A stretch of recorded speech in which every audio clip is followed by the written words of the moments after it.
أعوذ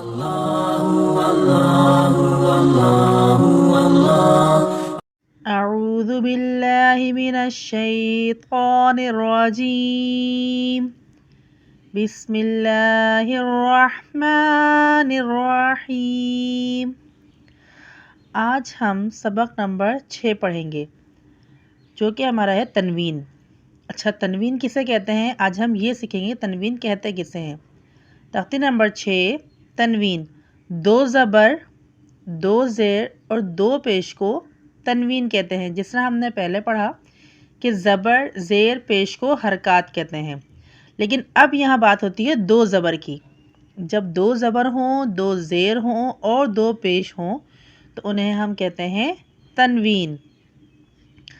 तनवीन में हम करते क्या हैं, ठीक है, आज हम वो सीखेंगे। दो ज़बर को तनवीन कहते हैं। तनवीन में गुन्ना करते हैं। गुन्ना किसे कहते हैं हम? नाक में आवाज़ छुपाकर पढ़ने को गुन्ना कहते हैं। गुन्ना हम कितना ज़्यादा गुन्ना करना चाहिए, कितना करना चाहिए, उसकी मिकदार क्या है? गुन्ने की मिकदार एक अलिफ के बराबर है। मतलब सिर्फ एक अलिफ के बराबर जितना हम एक अलिफ को पढ़ते हैं उतना हम गुन्ना करेंगे, ना ज़्यादा बहुत खींच के गुन्ना करेंगे, ना बहुत छोटा सा गुन्ना करेंगे, सिर्फ एक अलिफ के बराबर।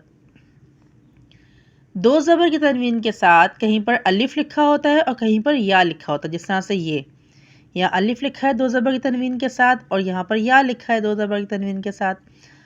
तो हमें क्या करना है, जब हम इसके हिज्जे करते हैं, जिसको हम जोड़ रहे होते हैं या रवा पढ़ रहे होते हैं, तो दोनों सूरतों में हमें इस अलिफ को और इस या को नहीं पढ़ना होता। ठीक है, हम दोबारा से पढ़ते हैं। तख्ती नंबर 6, तनवीन, दो ज़बर, दो ज़ेर और दो पेश को तनवीन कहते हैं। तनवीन में हम एक अलिफ के बराबर गुन्ना करते हैं। गुन्ने का मतलब है आवाज़ को नाक में ले जाना।